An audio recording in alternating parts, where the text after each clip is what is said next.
believers. First word tayo ni Lord. First word tayo ng Bible. Amen? Ako, hindi ko yata matatapos. Nandiyan na yung aking malabari. Praise the Lord. Panglima, kahit yung panglima lang. Sabi mo sa katabi mo, protocol. Sabi mo, protocol. Protocol states. Ito ko lang tatapusin. Protocol states. Alam niyo yung kasalan kahapon. May mga protocol yan. Kailangan marunong kang gumamit ng kutsara at tinitor. Kailangan pag makikipag-usap ka sa mga dugong bughaw, alam mo yung sasagot mo. Mga protocol. Kailangan yung mga katanungan, alam mo kung paano magbitiw. Ng tanong, ng sagot, yan yung mga protocol ng mga dugong bughaw. O paano ka papasok sa palasyo, pupunta ron, makikipag-usap sa kanila, may mga protocol ng mga dugong bughaw. Can you say amen? Amen. Sa Bible din, may protocol. At ang salita ng Diyos ang kanyang protocol. Sa Bible, may mga do's and don'ts. Tama? Katulad ng kasalan na ganap kay King at kay Prince William, may mga do's and don'ts. May mga dapat gawin at hindi dapat gawin. Can you say amen? Sa Bible, napakaraming protocol ng Panginoon. Sa Deuteronomy 28, mula 1-14, meron doon do's. Sa 15 up to 69, may don'ts. Maraming protocol dito sa Bible na dapat natin gawin at hindi dapat gawin upang makapasok tayo sa kasalan o sa piging ng ating Panginoong Jesucristo. Dadagdagan ko pa. Pang-anim, procession and parade. Ito yung pang-anim na states ng kasalan kahapon.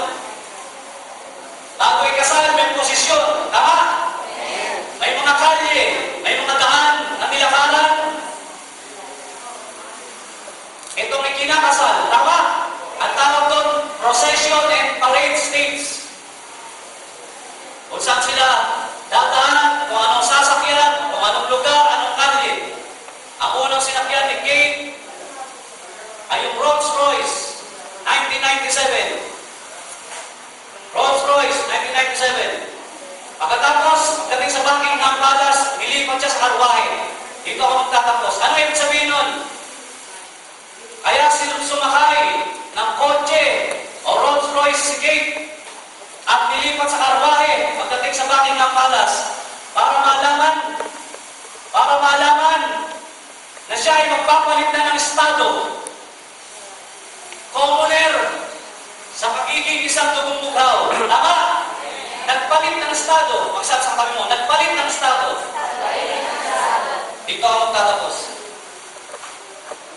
Dati ang estado natin, state of shock. Dati ang estado natin, nasa state of emergency. Marahil ang estado ng iba, state of calamity. Marahil ko sa inyo ngayon dito, nasa state of sadness, state of negativity, state of anxiety, state of poverty, state of shame, kung ano-anong na estado. Brothers and sisters in Christ, nung malaman mo yung privileges, nung makasama ka sa procession and parade, ikaw ngayon, 2 Corinthians chapter 2, verse 14, isinasama ka sa parada ng mananagumpay sa pangalan ng Panginoong Jesucristo. Sabi mo sa katabi mo, parada ng mananagumpay. Kaya, bago pumunta sa simbahan, si Kate at si William, may procession, may parada. Pagkatapos ng kasal, may procession, may parada. Same thing with the believers. Can you say amen? Amen. May procession, may parada. Pakisabi sa katabi mo, pag uwi, may parada. Sabi mo, kailangan ang estado mo ay nasa estado na kung saan tinanggap mo ang katagumpayan galing sa ating Panginoong Jesucristo. Hallelujah! Amen! Kaya, pagbalik ni Paring Ronnie sa victory, isisigaw niya, sasabihin ni Paring Ronnie, Narinig ko sa mabuting balita sa Wonderful Ministry. Ang mga taga-Victory, mga taga-Wonderful, at ang lahat na kasamahan natin ay kasama sa parada ng mananagumpay ni Kristo! Hallelujah! Can you say, praise the Lord? Praise the Lord. Pwede ba? Hallelujah! Praise the Panginoon! Last, pang-pito! Ito na yung wedding proper. Pakisasaktan nyo. Wedding proper. Ito na yung kasalan. Ito na yung pagpapalitan ng I do ni Kate at saka ni William. Pagpapalitan ng I do ni Paring Edwin at saka ni Kakay.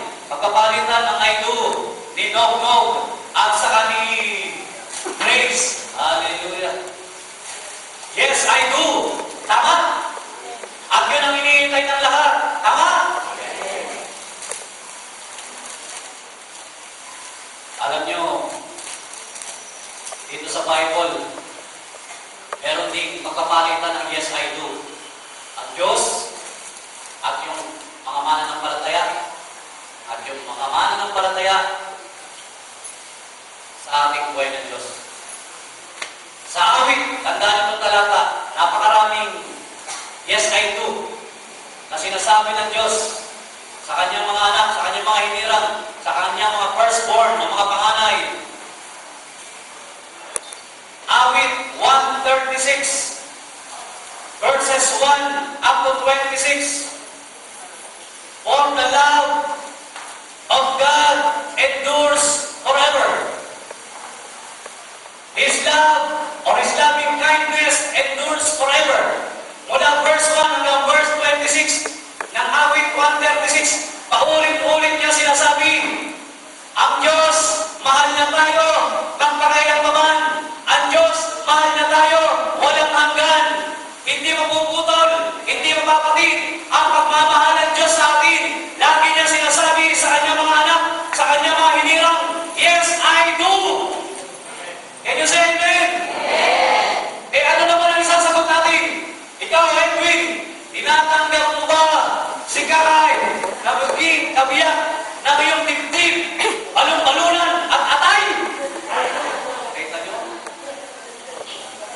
At ikaw naman, Kakay, tinatanggap mo ba si Edwin bilang kabiyak ng iyong kasukasuan, ng iyong bukong-bukong?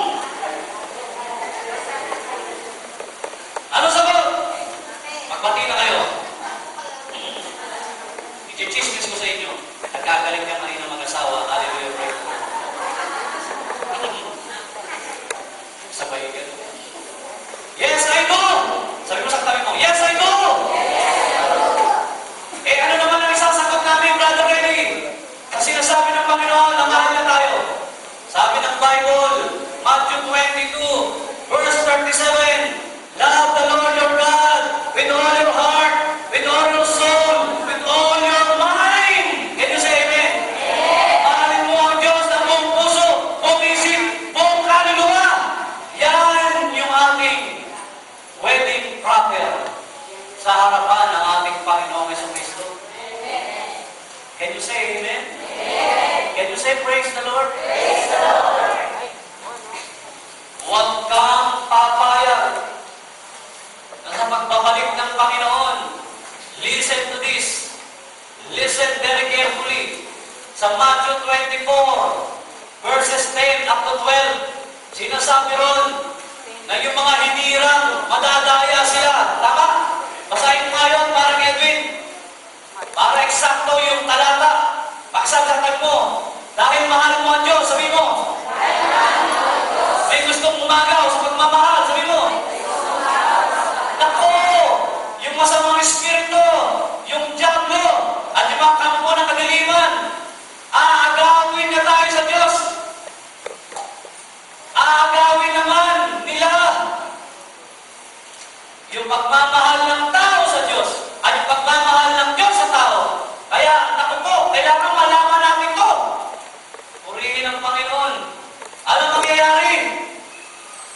Okay, Matthew 24 verse 10 to 12. yeah, okay, verse 10 to 12. So ganito ang ating mababasa. Maraming tatalikod sa kanilang pananampalataya Kita nyo? at mabubuo sa isa't isa. Kita nyo? Ipagkakadulo ng isa o ng isa't isa ang kanyang kapwa. Marami ang magpapanggap ng mga propeta at iniligaw nila ang marami. Tuloy. Ang kasama ay nalaganap, ano ba't manlalamig ang pag-ibig ng marami. Parang mutikik, ano ba? Nako. Ito mga yes I do na to. Ito yung mga sinasabi ng Bible. Marami. Manlalamig ang kanilang pag-ibig. Nako po. Mga magulang, mga kapatid, hindi pa man ha? Pinapayuhan na tayo ng Diyos, ha? Para makaharap tayo sa Kanya, ha? Walang hiwalayan sa Panginoon, ha? Amen? Amen. Can you say amen? Manlalamig. Ano yung sabihin nun? Naku, mauuwi sa iba yung pagmamahal. Baka yung pagmamahal natin sa Diyos at babalin sa iba. Huwag naman. In Jesus' name. Huwag.